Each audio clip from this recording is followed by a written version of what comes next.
bisa tahu kan cara ngecilin jendela Windows. Jadi teman-teman bisa klik gambar Windows di keyboard ya. Yang aktif misalkan mana yang ini ya. Si Rhino-nya diklik dulu biar dia jendelanya aktif.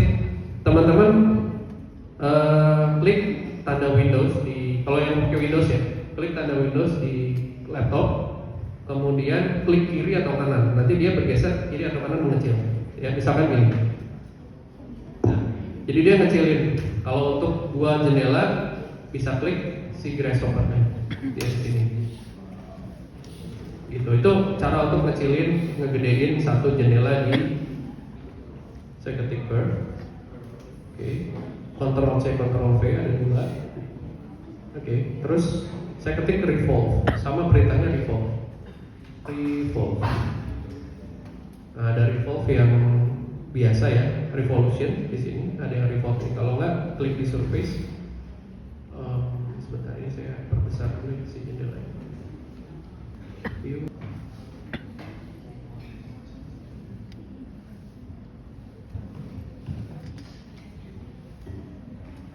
Oke, yang di revolve misalkan tadi revolve ya, kita bisa pakai ini ya. Jadi dia akan minta kurva, axis, sama domain. Domain itu tadi 360 atau 45 derajat itu domain. Oke, ini contoh ya kalau kita pakai grasshopper, tapi mau dicoba silakan, mau lihat dulu nggak apa-apa. Kurva yang pertama itu saya klik kanan, saya klik set one curve sebagai kurva profil. Saya klik set one curve, saya klik di Rhino. Oke, dia baterainya jadi warna ini. Nanti saya jelasin kenapa baterainya warna ini, kenapa begini.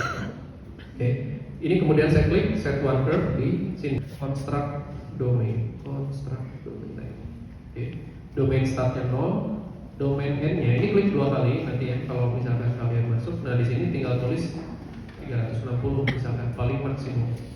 Jadi kalau ini geser 360, domain ini di sini. Nah terus kalian sambungin lah si baterai ini dengan baterai ini. Oke, kenapa dia 0? Karena dia masih 0 semuanya. Ketika teman-teman geser ini 360, terus yang 0 ini kalian aktifkan, itu nanti dia akan merubah jadi surface-nya. Nah ini ya, domain startnya di sini. Nah ini terlalu ini ya, terlalu banyak. Saya klik kanan. Oh ini domainnya saya ganti pakai degree. Nanti lah itu saya jadiin. Jadi kalian nggak perlu bingung. Oke. Biar ini jadi, biar kelihatan aja tadi contoh. Jadi nanti kalau kita belajar parametrik ya, itu akan menemukan satu kemudahan. Jadi kalau kita merubah bentuk tuh kita tinggal mainkan ini namanya slider, ya slider ini. Jadi kita akan masuk ke situ. Ini tadi sudah ya. Jadi konsep ini yang harus dipegang adalah cara membuatnya.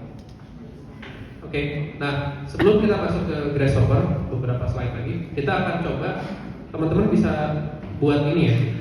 Yang saya sudah punya ya, yang saya kopikan di WhatsApp, itu teman-teman bisa buka dan contoh filenya ini saya close. Contoh filenya adalah yang ini, ya, ada ini. Jadi kalau teman-teman mau buat bentuk seperti ini, itu minimal komponennya itu adalah kurva ini dan kurva yang belakang. Oke, terus ada yang namanya rail. Rail itu jalurnya. Jadi kalau di SketchUp namanya follow me. Jadi prinsip surface, saya mungkin agak panjang ya kalau menjelaskan surface lagi. Tapi gini, saya kan kemarin Pak Erick, maaf, kalau buku udah di-share ya Pak? Buku sudah dimodelin, nah itu bisa di-download. Ada satu buku namanya Architectural Geometry.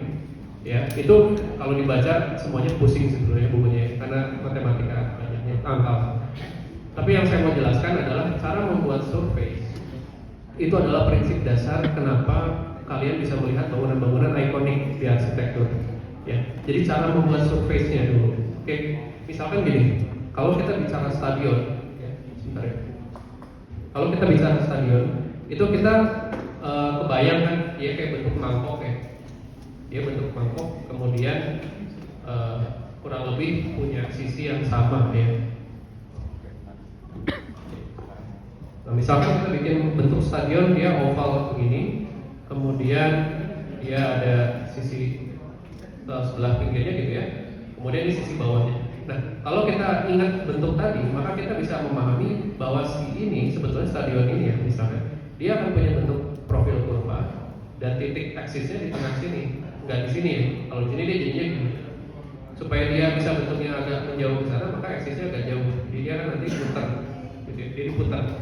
Nah, prinsip ini sebetulnya cara membuat surface. Jadi kuncinya, kalau kalian belajar parametrik, itu cari tahu dulu cara surface-nya bikinnya gimana. Ini cara pertama, kita merotasi.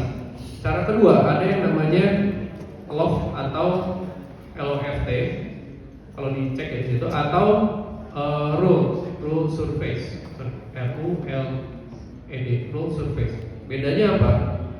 Kalau tadi kita harus punya titik sumbu ini. Kalau loft atau rule itu dia punya satu garis pertama atau satu kurva, kemudian kurva berikutnya di sini. Nah, ini kita mau bikin surface, maka kita bisa gunakan loft atau rule. Nanti perintah ini, maka dia akan bikin kurva. Saya kasih contoh